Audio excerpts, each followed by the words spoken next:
Radio Sucesos 101.7 FM presenta su noticiero Sucesos con Milton Pérez y Verónica Larrea. Un periodismo libre para una democracia plena. Los hechos y las opiniones de los sucesos que marcan nuestro tiempo.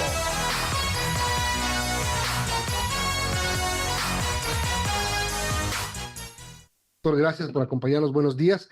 Lo primero, este no era un tema que se podía resolver a lo mejor con órdenes directas, decretos ejecutivos o usar la mayoría en la asamblea que en este momento tiene el presidente Noboa, en vez de gastarse 60 millones de dólares. Buen día.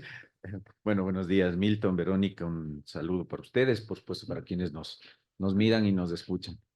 Yo creo que en términos generales sí, es decir, luego de la revisión de ese extenso e inútil documento de 112 páginas que ingresó a la Corte, uno puede sacar una primera conclusión. Y esto a partir de señalamientos que ha hecho el propio ministro de Finanzas. Yo no puedo comprender cómo en diciembre se dice que la caja fiscal arrancaba este año con 95 millones de dólares y queremos gastarnos, según ha dicho el vicepresidente del CNE, alrededor de 60 de esos 95 millones de dólares que tenemos en una consulta popular absolutamente inocua, con preguntas que, como bien estás sosteniendo tú, podrían pasar sin ningún problema con 3 o 4 proyectos de reformas a leyes, al Código Penal, a la Ley de Movilidad Humana, a la Ley de Extinción de Dominio, sin necesidad de gastarnos el dinero que no tenemos y también perdiendo el tiempo que el gobierno no tiene para esta clase de consultas inútiles. Cuando el gobierno anunciaba con este hermetismo el tema de la consulta popular, uno esperaba realmente que la consulta popular sirva para ofrecerle a la ciudadanía cambios estructurales a nivel constitucional, por supuesto, también a nivel legal, pero cambios estructurales. Pero incluso cuando uno revisa, una por una, las preguntas, la gran mayoría de los temas que Noboa plantea, no solo que estarían requiriendo una especie de autorización para poder presentar un proyecto de ley, pero es que eso es lo más increíble del paquete de preguntas de esta consulta popular, donde el presidente básicamente, contraviniendo los precedentes de la propia Corte, le está queriendo pedir una autorización a la ciudadanía para hacer algo que puede hacer sin consulta popular, presentar proyectos de ley. Y, como te decía, en algunos casos, sobre temas que ya están normados a nivel de rango legal. Ahora, este tema de que, por ejemplo, las reformas al Código Orgánico Integral Penal, si es que se aprueban, tienen que ir a la asamblea. A ver, ¿qué es lo que plantean los anexos? En la gran mayoría de casos, al menos en las preguntas, entre las preguntas 3 a la 10, saltándonos la 8 que tiene que ver con la evaluación a los servidores de la función judicial, que ese es otro desbarajuste. Aquí estoy leyendo. Pero sí. la gran mayoría de esas preguntas lo que proponen son mandatos para que el presidente, conforme los anexos que son idénticos en todas esas preguntas, en 5 días desde publicados los resultados, pueda presentar el proyecto de ley y la Asamblea tendría 60 días para debatir y aprobar. Ni siquiera le da chance de negar, porque una de las potestades de la Asamblea es también, cuando encuentra que un proyecto de ley es inconveniente o inconstitucional, lo puede negar si la Asamblea no está obligada a aprobar proyectos de ley, pero aquí le estaríamos obligando a la Asamblea a legislar sobre estos temas. Eso en términos de jurisprudencia de la Corte, que es lo que ahora va a tener que revisar en este control previo que está haciendo la Corte, no solamente viola los artículos 104 y 105 de la Ley de Garantías Jurisdiccionales, sino expresos precedentes que desde 2019 han sostenido que las consultas populares de carácter plebiscitario, que tienen que ver con reformas legales, deben surtir un efecto jurídico inmediato. Es decir, que yo tan pronto doy el sí en la urna y eso se proclama como un resultado oficial, inmediatamente debe haber un cambio en el ordenamiento jurídico. Acá eso no va a pasar. Y solo vamos sumando el tiempo, 20 días de la Corte. Claro. Si la Corte le dice sí, que yo dudo mucho que la Corte le diga sí a estas preguntas, 15 días para que se convoque a la consulta popular y luego de esos 60 días para que se dé el acto electoral. Luego todo lo que implica la proclamación de resultados. Es decir, que recién más o menos, en julio o en agosto, Noboa estaría presentando el proyecto de ley para que después de 2 meses, septiembre, octubre, la Asamblea probablemente esté aprobando las reformas legales. Cumple eso con la garantía de libertad del elector, con el parámetro de claridad y con este parámetro de surtir un efecto jurídico inmediato, la respuesta es no. Esto es más o menos como ir de Quito a Cuenca, pero pasando por Tulcán, porque estoy leyendo los anexos 60 días para debatir y aprobar. ¿Por qué no uso ahora mismo esta mayoría Esa que es la tengo? pregunta que nos hacemos, pues que yo no termino de entender. Francamente, creo que después de esto, como pasó con esta chica Sichel en la consulta de Lazo, a Novoa le va a tocar evaluar quién le está acompañando en su equipo jurídico en la secretaría, porque veo ahí no solamente unas faltas gramaticales, sino un desconocimiento absoluto de la jurisprudencia constitucional en materia de consulta popular. Se ve que no se ha abierto la Constitución en muchos casos y se ve que no se ha revisado ley de uso progresivo de la fuerza, que está vigente y que ya contempla muchas de las reformas que Novoa Por plantea. ejemplo, lo de la pregunta 3. Ley de seguridad pública del Estado y las últimas reformas. Vea que yo no soy penalista, pero siempre trato de estar actualizado en las reformas legales. Al Código Orgánico Integral Penal le preceden, al menos en los últimos 3 años, reformas. Y los temas que Novoa plantea ya están. Tipificar delito de tenencia de armas, está tipificado. La pregunta 5, que tiene que ver con impedir que los condenados por ciertos delitos accedan a beneficios penitenciarios, está regulado, es más, avalado por una reciente sentencia de la Corte Constitucional que dijo que era constitucional establecer un catálogo de delitos que por su gravedad no puedan permitir al condenado acceder a regímenes semiabiertos o abiertos. Está en los artículos 698 y 699 del COIP. Invito a la secretaria jurídica del presidente Novoa a leer el COIP. Pregunta 3, que tú decías, está en el artículo 2658 de la Ley de Uso Progresivo de la Fuerza. Ya está esta especie de inmunidad para la privación de la libertad. Se debatió un montón de progresiva. tiempo y el caso del policía Olmedo fue icónico.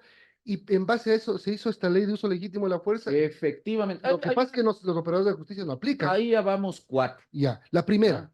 Las 2 primeras, Fuerzas Armadas, ¿qué problemas van a tener? Requieren reforma constitucional. Ya, la primera. Ya está aprobada una reforma constitucional en la Asamblea para cambiar el rol de Fuerzas Armadas que tendrá que terminar en un referendo. Y en muchos casos, estas atribuciones ya han sido interpretadas por el legislador en la Ley de Seguridad Pública y el Estado, que ha entendido que estas tareas complementarias de Fuerzas Armadas significan, por ejemplo, el tema del control de municiones. Pero incluso técnicamente, si es que yo le quiero agregar facultades, porque las facultades constitucionales de Fuerzas Armadas están reguladas en el artículo 158 de la Constitución. Por eso hace semanas nada más se aprobó en segundo debate el proyecto de reforma parcial.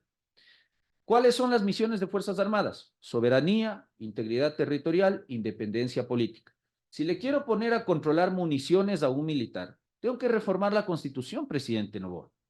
Algo que no está proponiendo, porque la pregunta 2 ni siquiera tiene anexo.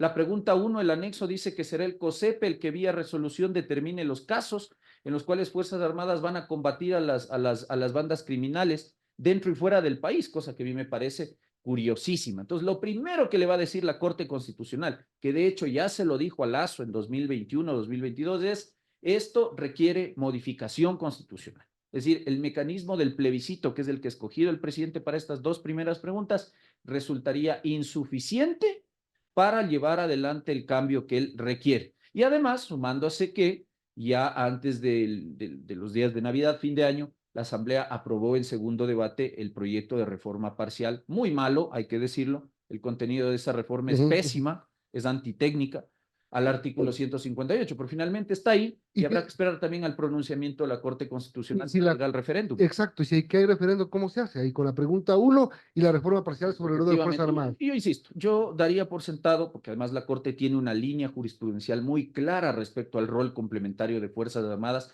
La Corte ha dicho que eso se limita solo a los estados de excepción, porque otro de los problemas que plantean estas 2 preguntas es que estarían permitiendo entonces que el COSEPE, ni siquiera el presidente, el COSEPE, vía resolución, determine en qué casos interviene Fuerzas Armadas, cuando constitucionalmente las Fuerzas Armadas pueden colaborar en tareas de seguridad interna solo si el presidente decreta estado de excepción y adicionalmente en los casos que ya están regulados, insisto, ya están regulados en la Ley de Uso Progresivo de la Fuerza, que se dictó precisamente porque la Corte, ante esta ola de decretos de estado de excepción que se han dictado desde el gobierno de Moreno, pasando por Lazo y luego con Novoa, la Corte ha sido clara, se requiere una medida estructural y mandó a crear esta Ley de Uso Progresivo de la Fuerza. Entonces, estos temas ya están regulados. Pregunta 8, además, evaluación de jueces. Sí. Se requiere preguntar un tema que está normado en la Constitución, en el Código de la Función Judicial y en la Ley de la Contraloría General del Estado. La respuesta es no.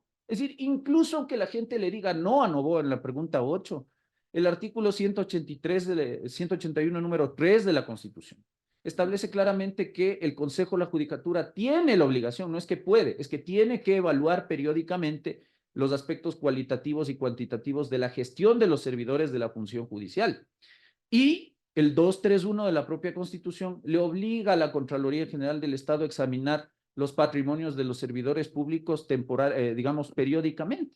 Y eso está desarrollado en la ley de la Contraloría General del Estado, pero es que, insisto, yo no sé, francamente, quién redactó las preguntas, supongo que en la Secretaría General Jurídica.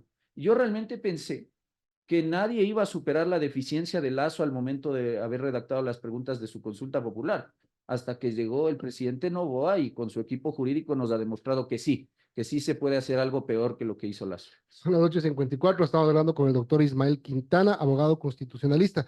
Pregunta 11, que es la del millón, porque creo que todos nos preguntamos por qué pregunta eso.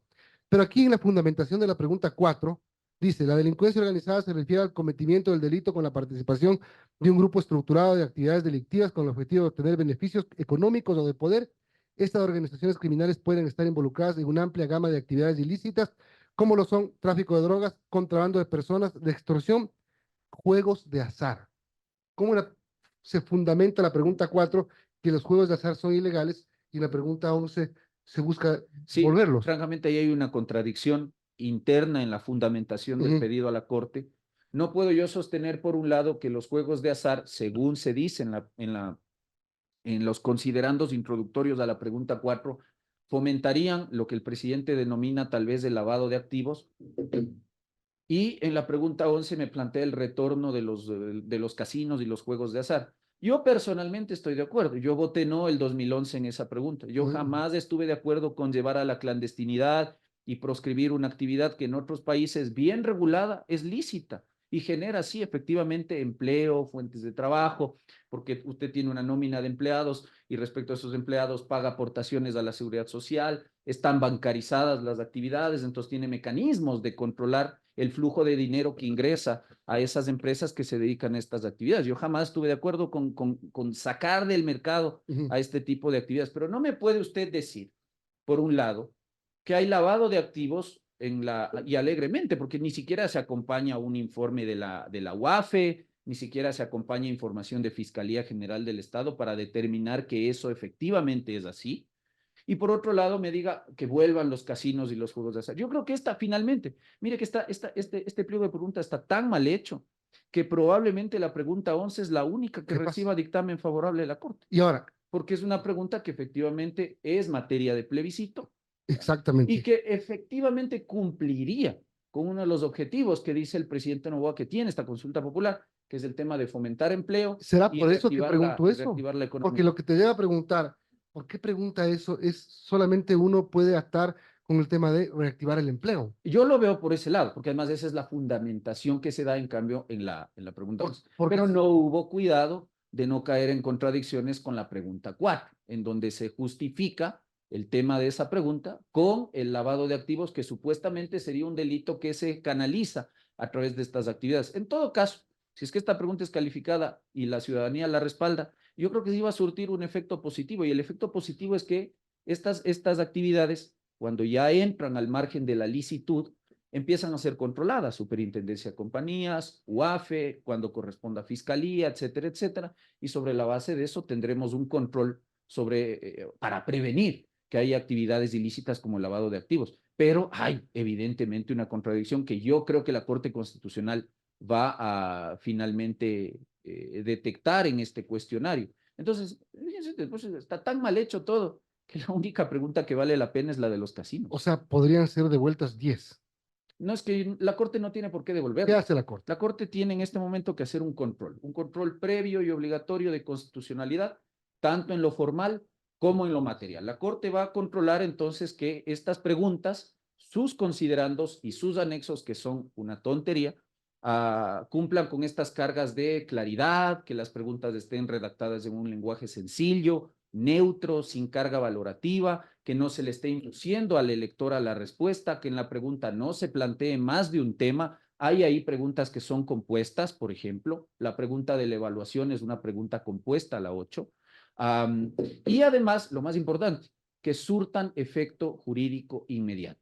Entonces la Corte va a tener que examinar esto y va a tener que dar un dictamen y el dictamen dirá, esta pregunta es constitucional o no es constitucional y sobre la base de eso calificará unas y descalificará otras. Y lo más probable, desde mi punto de vista, es que no califique al menos 10 de las 11 preguntas. Ahora, ¿y esas 10 se cambian?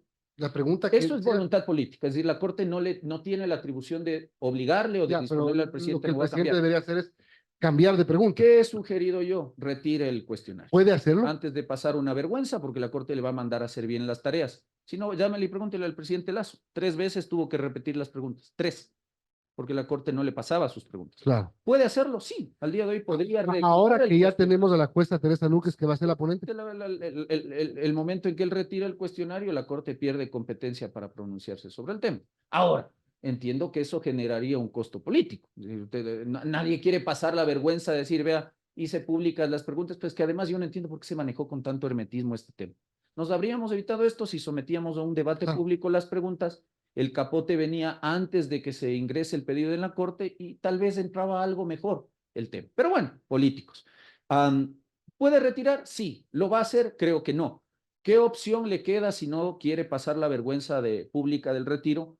Presentar un paquete adicional de preguntas. Esa es otra sugerencia que se le hace al gobierno. Presente un paquete con otras, vea, 4 o 5 preguntas bien elaboradas, algunas incluso van sí o sí a requerir modificación constitucional, pero unas preguntas bien hechas. A ver, yo entiendo que la estrategia detrás de este pliego de preguntas ha sido evitar acudir a mecanismos de modificación constitucional que pudiesen no solo alargar el proceso de consulta popular, sino tal vez que la discusión se entorpezca y se entrampe en la Corte Constitucional. Pero resulta que el remedio va a ser peor que la enfermedad. Entonces yo creo que es más sensato hacer ahora sí unas 4 o 5 preguntas, ingresar un nuevo pedido y sobre la base de eso esperar las decisiones de la Corte y con las preguntas que sean calificadas por la Corte escoger cuáles de esas finalmente podrían ir a la convocatoria a la consulta popular, porque aquí hay que ser muy claros. No todo lo que califique la Corte obligatoriamente tiene que estar en la papeleta el día de la consulta popular.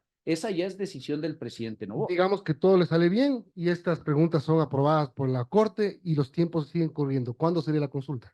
A ver, si todo sale bien, estamos 4 de enero. Más o menos a fines de este mes la Corte debería emitir el dictamen. Si es que, digamos que esto pasa 30 de enero, por poner una fecha. 15 días después de eso, es decir, mediados de febrero, el presidente tendría que emitir el decreto de convocatoria y 60 días después ya deberíamos estar en las urnas, quiere decir 2 meses, mediados de febrero, marzo o abril. A mediados de abril o fines de abril, en el peor de los escenarios, deberíamos estar idealmente ya acudiendo a las urnas. En ningún caso, como dijo el presidente, que sería a finales de marzo. No, es imposible, es imposible. A ver, hay cosas que se pueden acordar. La Corte puede pronunciarse en menos de 20 días. El presidente no necesariamente debe dejar pasar los 15 días para hacer la convocatoria. La Constitución lo que dice en el 106 es que es en un plazo máximo de 15 días. Claro que él podría hacerlo el mismo día o al día siguiente de conocerse el dictamen de la Corte, si es que fuese un dictamen favorable totalmente o parcialmente. Esos tiempos se podrían acortar, pero en ningún caso un proceso electoral se organiza en menos de 60 días. Es decir, ahí hay un tramo de 2 meses o 2 meses y medio que va a tener que pasar porque el Consejo Electoral tiene que hacer la convocatoria, hay que organizar la campaña, hay que mandar a imprimir las papeletas, hay que nombrar juntas receptoras del voto, es decir, todo lo que implica organizar un proceso electoral que al parecer, creo yo, tampoco le han informado al presidente Noboa cómo se organiza el proceso electoral.